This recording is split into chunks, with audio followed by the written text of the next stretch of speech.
A lotus doesn't bloom in clear water. It rises from mud thick, dark, uninviting. And yet, it stretches upward, toward the sun, opening only when it surrenders fully. Just like that, the soul sometimes grows not through comfort, but through the quiet ache of letting go specially of the one it loves. Buddha once said, attachment is the root of suffering. Yet when the person you're trying to detach from is someone your heart still clings to, that teaching doesn't feel enlightening, it feels impossible. But listen closely. Walking away doesn't destroy love. It transforms it. The fire that once burned in grasping becomes a quiet warmth of compassion. The need to be held becomes the strength to hold yourself. This is not the death of love. It is love evolving, rising from the ashes of dependence. And the hardest part, it doesn't feel like growth at first. It feels like dying, like something sacred inside is breaking. You wake up still hoping for a message. You replay the laughter, the soft moments, the promises. Your body moves on, but your soul lingers still hoping, still gripping. But in the stillness of that heartbreak, something begins to stir. A voice not of pain, but of truth. You're not walking away from love. You're walking toward wholeness. Letting go is not forgetting. It is remembering who you were before the ache, before the longing, before you believed someone else's presence was the condition for your peace. This is what Zen calls can show a sudden glimpse into your true nature. Not through books, not through teachings, but through suffering. And in that glimpse, something profound is realized. Love is not possession. Love is not clinging. Love is space to grow, space to breathe, space to be. Ask yourself honestly, if you never hear from them again, will your love turn to bitterness, or will it become a silent prayer for their peace? The answer reveals your level of awakening.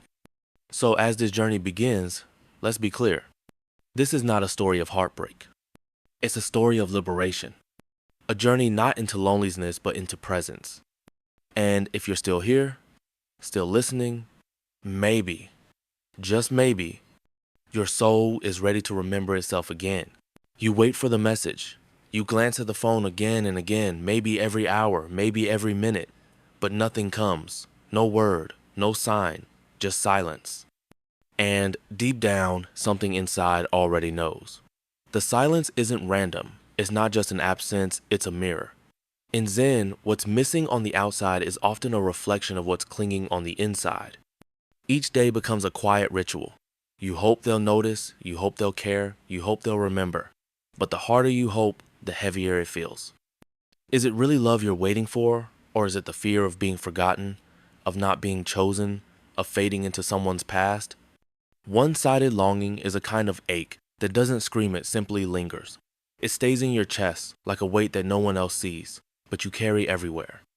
Zen teaches, clinging to someone who has already let go is like trying to hold water in your hands.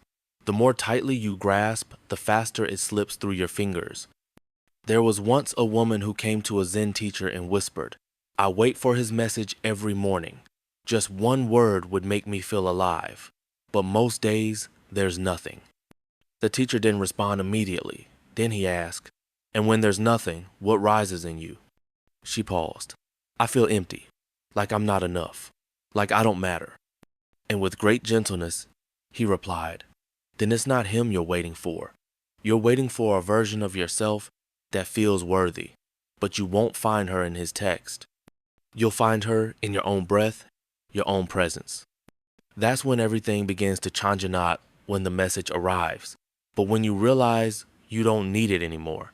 This is the turning point, when waiting transforms into awareness. The love that once made you wait may have been real, but now it might just be fear wearing the mask of loyalty. Zen reminds us, when the flower blooms, the bees come uninvited. True love does not require suffering. It does not demand you prove your worth. So why do we stay refreshing our screens, waiting for silence to break? Because the ego craves answers. It wants closure. It wants to be right. But the soul wants peace. And sometimes Peace comes not from the reply, but from accepting there may never be one. To walk away not in anger, but in truth this, not the end of love. It is the beginning of coming home to yourself. So now ask yourself honestly, are you waiting because you love them, or because you fear the silence that reminds you to love yourself? The answer will quietly guide your next step. Something changes, not loudly, not dramatically, but in stillness. There's no fight, no grand final argument, no desperate goodbye, just one breath, one decision, one quiet morning where your soul whispers louder than your fear. It's time. This is where part one ends and something new begins. Because eventually, every waiting heart reaches a threshold not of breaking, but of awakening. The silence you once dreaded becomes a teacher, and you finally listen. Zen calls this moment kencho, a glimpse into true nature, often born through suffering. It is the flash of insight that does not come from books or wise words, but from feeling everything inside you collapse. And somehow, that collapse sets you free. You don't walk away because you stop loving them. You walk away because the love stopped being sacred. There was a man who once shared, "I didn't leave her because I didn't care. I left because I couldn't keep losing pieces of myself in order to keep her close." His voice didn't tremble with rage but with clarity. And that clarity in Zen is the first breath of freedom. The truth is, walking away can be an act of profound compassion, not just for yourself, but for the other person too. Because when you stay in something that's no longer alive, you both become stuck. The love turns into a cage, and even kindness becomes obligation. Leaving isn't failure, it's a return to the place within you that remembers who you were before you started shrinking. In Buddhist practice, we're taught that the suffering of attachment isn't just about others, it's about the illusion we've built around them. We think, without them, I won't survive. But the reality is, it's not them we need. It's the version of ourselves we once saw in their eyes. And when that mirror clouds, the vision fades. It's time to reclaim your own reflection. So you pack your things, not in anger, not in revenge, but in reverence for the chapter that taught you so much, even if it ended in silence. You walk, maybe you cry, maybe your hands shake, but inside, something stands still. That stillness isn't emptiness, it's awakening. You realize, I don't have to beg to be loved. I don't have to earn someone's attention to feel enough. I can belong to myself again. And as the door closes behind you, you feel something unexpected, not loss, but space. Space to breathe, space to heal, space to remember. This is the moment the Zen monks speak of, not when you become someone new, but when you remember who you've always been. So as we move forward, take a breath, because the most beautiful part of walking away is not that you left them, but that you finally came home to you. But what happens when the person you walk away from suddenly turns around? Not with love, but with confusion, regret, or even silence? In the next part, we'll step into the emotional storm that follows clarity and learn why staying gone can be even harder than leaving. Sometimes, the loudest storms begin in complete silence. No slammed doors, no final arguments, just a quiet, aching distance that stretches between two hearts. The love may still be there, but the presence has already begun to fade. You sense it in the way they stop looking at you with curiosity, in the way they no longer ask, "How was your day?" and actually wait for the answer. It's not anger, it's not rejection, it's emptiness. Yet the heart, still in love, clings.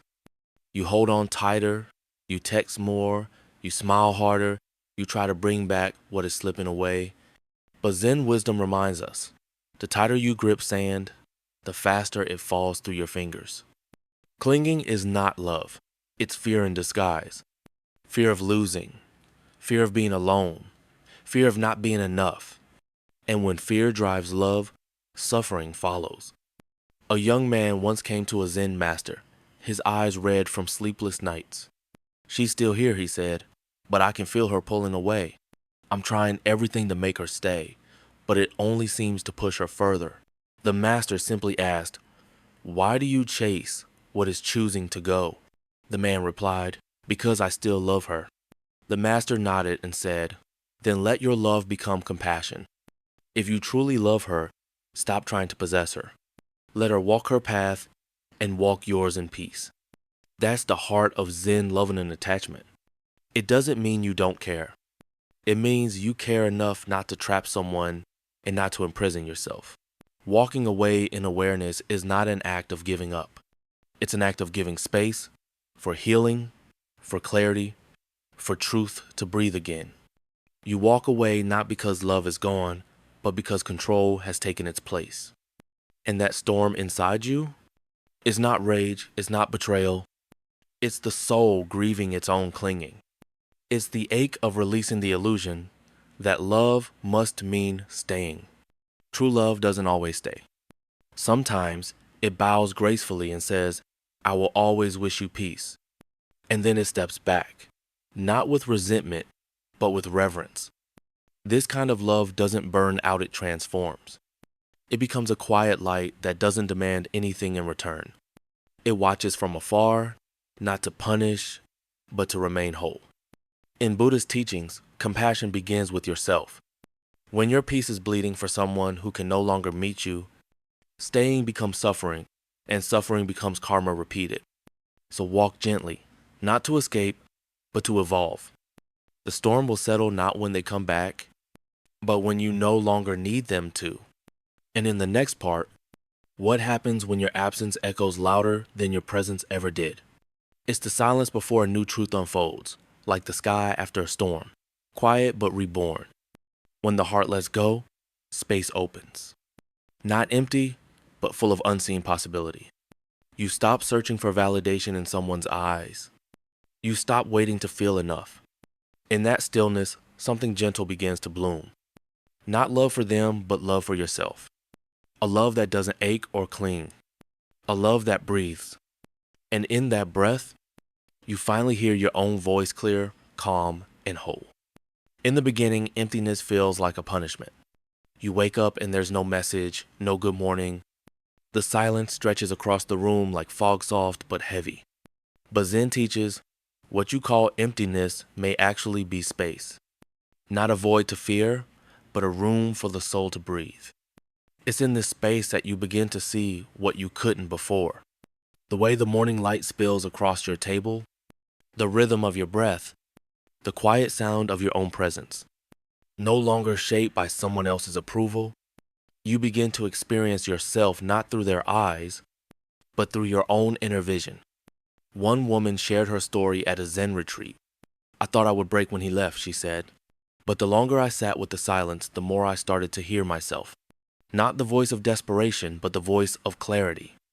This is the power of spiritual emptiness. It does not erase what was, it reveals what is.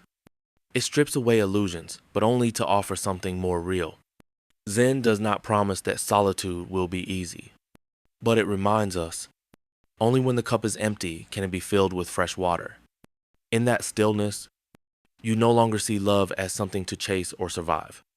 You begin to understand it as a state of freedom. You walk slower. You eat with more awareness. You laugh not to show you're okay, but because you are. What once felt like loss becomes lightness. You're no longer seeking someone to complete the silence. You're learning to dance with it. And slowly, you realize peace was never outside. It was always here, just hidden beneath all the noise. And when you stop waiting, something shifts. Your silence begins to speak louder than your presence ever did. At first, they don't notice. They're used to your silence being just another part of the cycle, something that fades when you return, say sorry, or try harder. But this time, you don't. You don't reach out, don't check in, don't try to fix what's already broken. Not because you're angry, but because something inside has become still. Your presence, once filled with tension and ache, now feels like quiet, water clear, calm, and unbothered. You're no longer orbiting around their attention. You've become your own center of gravity. And slowly, they begin to feel that shift. Not as punishment, but as absensorial, irreversible absence. Zen teaches that the loudest voice is often silence. And now, in your silence, a new truth begins to echo. You're no longer available to be needed, only to be respected. The energy that once chased is now grounded. The emotional safety net they took for granted no longer exists, and for the first time, they are left with the weight of your actual disappearance. A man once asked a monk, "She stopped calling. Why does it disturb me more than her begging ever did?" The monk replied, "Because now she's not trying to make you love her. She's remembering how to love herself, and that remembrance unsettles what you once believed was certain." This is not revenge, it's realization. The moment when your quiet detachment speaks louder than all the noise you used to make in longing. You didn't walk away to prove a point, but your stillness, your peace, your release says everything. And yes, they may come back, they may call, they may apologize, but you have changed. The version of you who once needed their love to feel whole is gone. You can now love them without chasing, care without clinging, hold space without holding on. In that space, you've not only shifted the energy between you and them, you've rewritten your own karma. Because peace doesn't come from getting them back. It comes from no longer needing them to return at all. So the question isn't, will they come back? The real question becomes, if they do, will you still feel the pull to turn around? But before we answer that, there's something deeper waiting. What happens when solitude stops feeling empty and starts becoming sacred? Solitude no longer feels like exiled, feels like a quiet return to something sacred. Not emptiness, but the spacious stillness where healing begins. It becomes a temple where the soul whispers, "Who am I when no one's watching?" And slowly, the answers surface not through noise, but through presence. You cook with quiet attention, walk without needing to arrive, and read not to forget the world, but to remember your place in it. Zen says true presence starts when the chase ends, when love is no longer something to get, but something to give yourself first. When you're no longer shaped by someone else's eyes, your own reflection becomes clearer and softer. Love becomes how you sit with your breath, how you show up for your morning without needing an audience. This isn't loneliness, it's returning home. The version of you once buried in proving, longing, and noise finally rises. You didn't lose yourself, you just forgot where to look. And now that you found the silence, a new kind of love can begin. The person you become after walking away is not the same one who once begged to be seen, chosen, or kept. She no longer clings, performs, or pleads for space in someone else's life. She no longer confuses attachment with love, silence with rejection, absence with failure. This is what Zen calls the original face. The self before heartbreak, before conditioning, before losing yourself to someone else's needs. It's the part of you that was always there, quiet, strong, and whole waiting beneath all the noise. You don't have to try to be enough anymore. You simply are. There's a calm in your presence now that cannot be shaken by attention or absence. You carry your own approval, and that changes everything. The same love that once drained you now flows inward, not because you stopped loving them, but because you finally started loving you. And when they look at you again, if they do, they won't recognize the energy. Not because you've built walls, but because you've grown roots. The difference now is this. You don't need them to choose you, because you've already chosen yourself. Zen teaches that the mind, once awakened, sees everything differently. And so, it is not the world that changes, but the eyes that see it. You return, not to a lover, but to the self that waited patiently beneath every goodbye. And in that homecoming, you realize you were never incomplete. Now when their name arises, it no longer stings, it softens into something quiet, almost tender. You don't flinch, you don't ache. You simply smile gently with gratitude for what was and for what you've become. Because they were never a mistake. They were a mirror. A chapter that showed you your wounds, your strength, and the path back home to yourself. Zen reminds us, real love does not bind or demand. It frees. And sometimes, the most loving act is not holding on tighter, but letting go fully, clearly, and without resentment. You didn't walk away out of anger. You walked away out of peace. Not to forget them, but to finally remember who you are when you're not trying to be enough for someone else. You are no longer waiting. You're simply moving forward light, centered, and whole. Letting go was never the end. It was the beginning of loving without fear, without grasping, and without losing yourself. Karma isn't just about the harm we cause others. It's also about what we silently allow to happen to ourselves. Each time you stayed while your soul whispered, "Leave," you weren't being loyal, you were avoiding your own evolution. Staying in a place where your spirit quietly fades has a cost. It's not noble sacrifice, it's self-abandonment in disguise. And karma, in its wisdom, doesn't punish. It teaches, it reflects, and it waits until we're ready to see.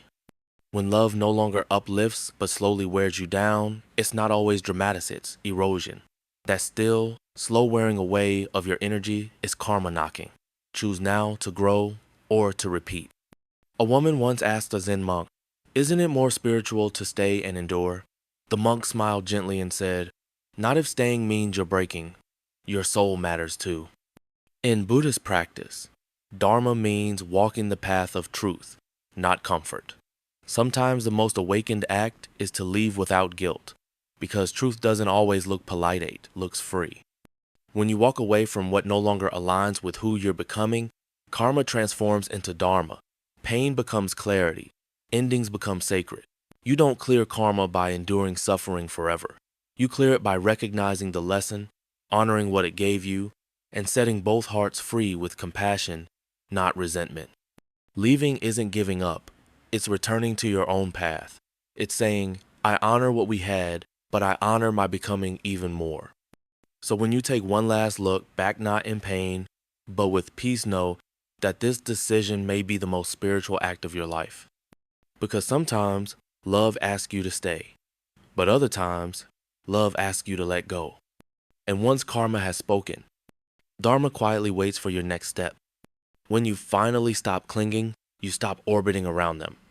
You're no longer fueled by waiting, guessing, or proving your worth.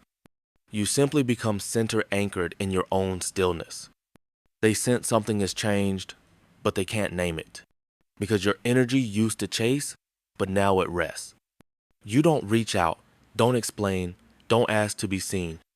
And that silence, it speaks louder than any words. Not as punishment, but as presence. The presence of someone who no longer needs validation to feel whole. In Zen, true freedom doesn't come from letting go of a person. It comes from letting go of the need to be chosen, approved, or held on to. When you stop begging for love, you become love itself. No one gives you worth anymore. You are its source. And when you feel whole, you no longer grasp at anyone. If someone leaves, you smile. If they stay, you appreciate them. But no one can dictate your peace again. This is the final lesson. Peace is your default setting. No one can take it away unless you forget who you are. But now you've remembered, and you cannot be forgotten again. Love is no longer about holding someone tightly. It's about keeping a quiet promise to yourself that you will never abandon yourself for anyone again. You no longer love from emptiness, but from fullness. Real love isn't chasing, enduring, or changing to be accepted. It's honest, conscious, and free. You don't need to cling to anyone because if love is real and the timing is right, it will return. And if it doesn't, it's not lost. It's life clearing space for what truly belongs to you. True love doesn't come from the other. It comes from within, when you know who you are, what you need, and no longer let old wounds guide your choices. You become the kind of person love feels safe beside, not because love completes you, but because you are already whole and can love clearly without fear. This kind of love doesn't shout. It simply stays with ease, with presence, with peace. Love does not make you smaller. It doesn't dim your light or ask you to shrink in order to fit someone else's shadow. Real love expands you. It holds space for your growth even when that growth means outgrowing them. If your leaving becomes the very moment they reflect, grow, awaken, then love did what it came to do. But if your absence means nothing to them, it was never love, it was convenience, dressed as devotion. Zen teaches, true love isn't measured by how tightly someone holds on, but by how free you both feel to rise. The one who truly sees you will never ask you to sacrifice your essence. They will protect it. And if they can't, your walking away is not abandonment. It is wisdom. Because loving someone should not require losing yourself. If it does, it's not love. It's a silent erosion. Love is not what makes you forget your path. It's what reminds you of it. And sometimes, the most sacred moment in a relationship is when one soul chooses to rise, even if it means rising alone. So before you ask how much did they love me, ask instead, how much did I love myself while loving them? That answer will show you whether it was love or a lesson dressed as love, and from there, the next step becomes clearer than ever. In Zen, nothing comes into your life by accident. Every encounter carries a hidden purpose, awakens something within you. And few forces are more powerful than love when it comes to awakening. Love doesn't always come to last. Sometimes, it comes to break something open, to touch the part of you you've buried, to shine a light on the place you've avoided. There are people who enter your life not to complete you, but to disrupt the version of you that settled for less. They don't stay long, but their impact lingers. They might not be the right one in the way we dream of, but in Zen, they are a kind of teacher, a mirror in disguise, a master in the clothes of the ordinary. They press on the bruise so that you feel where it still hurts. Not to harm you, but so that you finally heal it. And that is why love often hurts before it liberates. Because it is not here to satisfy your ego, but to free your soul. You may try to understand them. You may search for meaning in why they left or why they stayed. But in the end, some connections are not puzzles to solve. They are doors to walk through. And the door they open is not theirs. It's yours. The door to a more conscious self. A deeper self.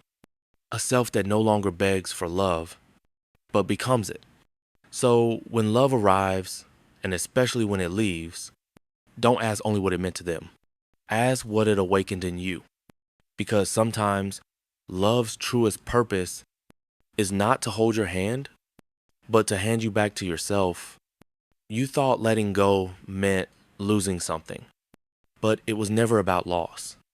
It was always about remembering what was never truly gone. Your own center, your own worth, your own light. You're no longer chasing love like a destination. You've become the place where love naturally returns. Not because you waited, but because you remembered how to be whole. This journey wasn't about forgetting someone. It was about forgiving the version of you who once believed they had to earn love by breaking themselves. Now you know, you are not the abandoned. You are the one who finally came home. And when you arrive at that still place within, everything quiet, everything breathes. So if this journey touched you, if even one word reminded you of your own truth, share it. Send it to someone who needs to hear that walking away doesn't mean the end. Sometimes it's the beginning of the most honest love of all,